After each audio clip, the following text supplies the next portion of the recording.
Thank you to the Voice for Children blog for offering me this opportunity to let this message out in support of a no vote in this October's referendum on the future of the constables in the states of Jersey.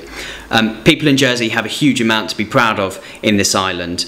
I briefly lived in London for a few years when I was studying, and I know that my friends there used to get fed up of how often I would brag about how great Jersey is, how brilliant our beaches are, how great our nightlife is, and our rich history and tradition of culture and community here in Jersey.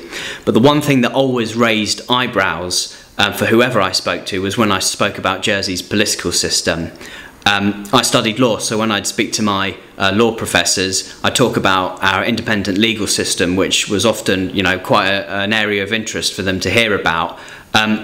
But when I spoke about the fact that our Chief Judge is also President of our Parliament, they found that very strange indeed, and not in a positive way. And there's more than that in Jersey's system. In the 2010 election in the UK, all of my friends voted. A year later, we had an election in Jersey and virtually none of my friends voted. And there's a few reasons why, I think.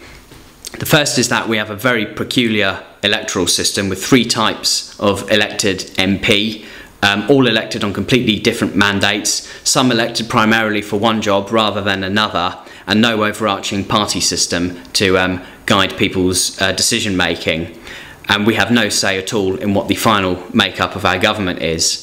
So we've got some of the lowest turnouts in Europe. All surveys show that we have around 70% dissatisfaction in the states of Jersey, and every attempt to reform our electoral system has ended in utter failure. Our system is completely broken and something needs to change. So I'm asking voters here to endorse what I believe is a necessary break from the past so that we can move forward and create a democracy fit for purpose in the 21st century.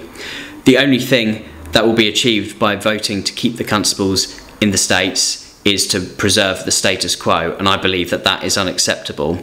It's only voting no that will lay forward a path for change. And what that will mean is that in future, the 12 parish constables are no longer automatically members of the states of Jersey. They will continue to exist, and they'll continue to run the parishes in the effective way that we all know they do.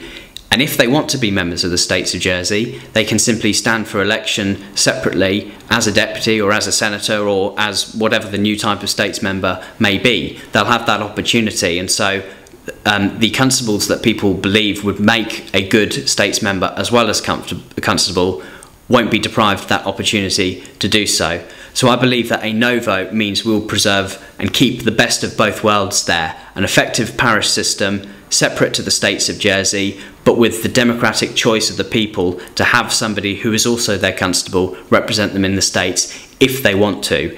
It's only by doing it on a case-by-case basis that I think the democratic principle can truly claim to be legitimate. So a vote for change on the 15th of October is a vote for no. Thank you for listening.